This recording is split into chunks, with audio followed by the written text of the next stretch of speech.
बोला. माझं नाव संजय भुजंगराव आंबेडकर, राहणार सिडको नवीन नांदेड येथील रहिवासी असून मी आरटीओ ऑफिसमध्ये काम करत आहे.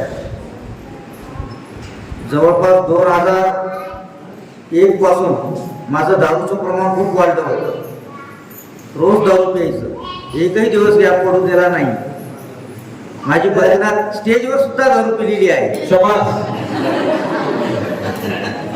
सांगायचं तात्पर्य असं की मी दारू एकही दिवस गॅप केलेला नाहीये. बर.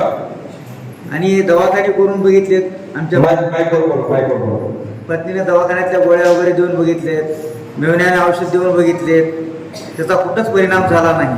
बर. शेवटी माझा मित्र आहे संजय नागोरगोजे, बर, त्या मित्राने मला इथं आणायचा प्रयत्न केला. जवळपास 4-5 वर्षापासून प्रयत्न केला त्यानं. बर. माझ्याच्यानं येणं झालं नाही, काहीतरी टाळाटाळ होऊ लागली. कधी आले मग इथं सुरुवातीला? 4 वर्ष झाले बघ. बर. तर इथं आणलं. इथं आणल्याच्या बाद त्या संध्याकाळी इथं आलो का मी खूप दारू पिलेला होतो सर. त्या दिवशी येतो ना मी फुल दारू पिली. बर. खूप दारू पिऊन इथं आलो. झोपी गेल्या रात्री. तसंच सकाळी उठून आंघोळी वगैरे करून दर्शन वगैरे सगळं केलं. त्या दिवशी इथं आलो, तुमचा आशीर्वाद घेतला. त्या दिवशीपासून मी घरी संध्याकाळी 6 वाजता पोहोचलो समजा नांदेडला. तेव्हापासून आजपर्यंत दारूची चव कशी असते हे सुद्धा मला आज कळत नाही. म्हणजे दारू लागते कशी हे सुद्धा कळत नाही. माझं शिक्षण PG झालेलं आहे. ह्या गोष्टी म्हणजे अंधश्रद्धा आहेत असं आम्हाला कॉलेजमध्ये शिकवल्या जाते. मात्र खरंच इथं काहीतरी चमत्कार आहे.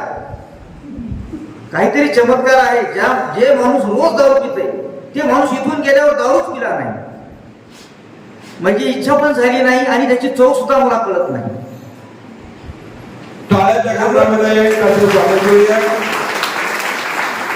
थोडी उंच आहे. बर. प्रथम उडवता पाठीमागं पडला त्याला. बर. खाली पडल्यावर त्याला मार कुठं तरी लागावा. मार कुठंच लागला नाही बघा याला. असं खरचटलं सुद्धा नाही. असं खरचट केलं खाली पडल्यावर तसं सुद्धा लागलं नाही. ठेच लागल्यावर कसं थोडंसं रक्त निघतंय तसं रक्त सुद्धा निघालं नाही. तरी पण याला मनोरंजन तज्ञाकडे घेऊन गेलो. याचा CT स्कॅन करून बघितलं, कुठंच प्रॉब्लेम आलेला नाही.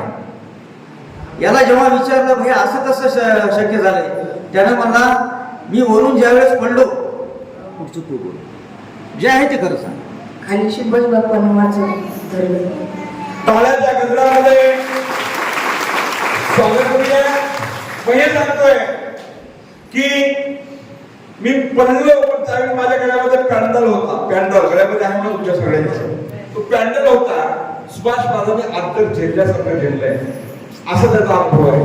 म्हणजे काका सांगतायत मी स्वतः काय करतो, मी आरटीओ ऑफिस मध्ये आरटीओ ऑफिस मध्ये मी काम करतो. परंतु इथं आल्यावर येण्यापूर्वी खूप दारू पित होतो. अन्नाची वेळाची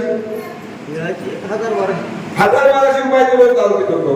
आणि दुसऱ्याला 1000-1200ची पाजत होतो. आणि दुसऱ्याला सुद्धा 1000-1200ची पाज पित होतो. एवढा मोठा माझा अनुभव आहे.